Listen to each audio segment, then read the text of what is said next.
Before I want to hear more about your idea, I actually just want to show you Anthony Albanese's response to your suggestion. Have a look at this.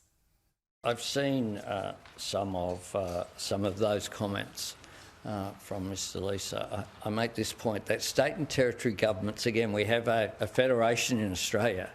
State and territory governments are responsible primarily for those issues. What we have established is Operation Avalite to make sure that the Australian Federal Police work cooperatively with state and territory governments. Not his responsibility, Julian. It's the problem of the states. Well, it's everyone's problem, Shari. Anti-Semitism is a problem for everyone. And indeed, when we've seen these escalating attacks on synagogues and Jewish properties over recent days and months, I think the time for wringing our hands and apologising that anti-Semitism is a problem in Australia is over. This is a time for action. I want to see no one engage in these activities. And the best way you can do that is to provide a deterrent to ensure that if you're engaged in this activity, you will do time. You will go to jail. And I think the federal government does have a responsibility. Firstly, they have a responsibility to convene the National Cabinet. Secondly, there are offences through using a carriage service, a mobile phone, using apps to plan and organise these attacks. I think if anybody is engaged in any of these things, we should be using every power at our disposal, federal, state and territory, to ensure that these attacks don't happen. And I was delighted to see the Premier of Queensland say that if the Prime Minister convened National Cabinet to look at these issues, he would be there in a heartbeat. If you graffiti a Jewish property, a synagogue or communal centre, you should do time. Because this isn't paint on a building as the Greens would like you to think. This is about saying to your fellow Australians, you're not welcome in this country and you should be scared. And we've had enough of this over the last 14, 15 months. If you'd asked me 15 months ago if we'd still be talking about anti-Semitism now, I would have said, no, there's no way. But this has got worse, not better, Shari, and that's why it's time to set a standard that if you attack Jewish property in this fashion, you will do time. And that's the issue, that we are seeing incidents almost every day now. This year it has been basically every single day. And it's very rare that you hear about someone being caught or someone going to prison. There do seem to be no consequences. I mean, Albanese today, he claimed that Peter Dutton is creating fear. Albanese's creating fear because he's let this hatred emerge. He didn't deal with it quickly enough. And he's still not dealing with it properly.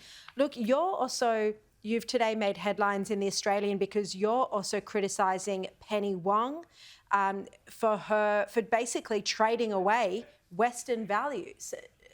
What's your criticism of her on this point? Look, I think Australia has a proud tradition as a Western democracy, a liberal democracy.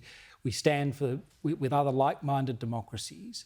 And I think Penny Wong, as the Foreign Minister, both on Israel and on Ukraine particularly, has not done enough and in fact has been selling out our values and selling out our traditions. On Israel, you'll remember, even as people were searching for bodies on the 7th of October, even as people were unaccounted for, she was telling Israel to exercise restraint. Even before the 7th of October, she had that ham-fisted change at the capital of Israel without consulting the Israelis, without consulting people who are interested in those issues here in Australia. She gave funding to UNRWA, which subsequently, as we know, was involved in the October 7 terrorist attacks, both as providing a headquarters for Hamas communication operations and also with its own employees engaged in October 7's attacks. And then she's consistently voted against Israel at the United Nations and called for things like ceasefires, which would have seen the Hamas leadership and Hezbollah leadership there. She's treated the Israeli ambassador worse than she treated the ambassador of China, despite the fact that there were occasions where Chinese troops fired flares at Australians and those sonar... Literal military attacks against Australia. That's exactly right.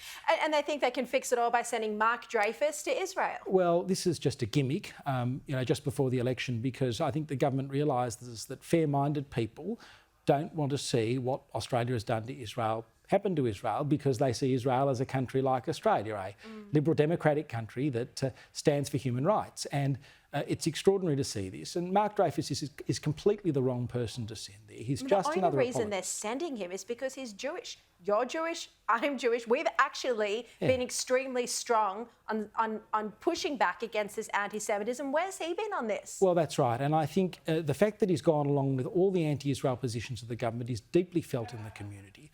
Not only that, he is the person, more than any other cabinet minister, who has the machinery of government to deal with social cohesion and Yes, anti-Semitism. exactly. The Human Rights Commission, the Federal Police.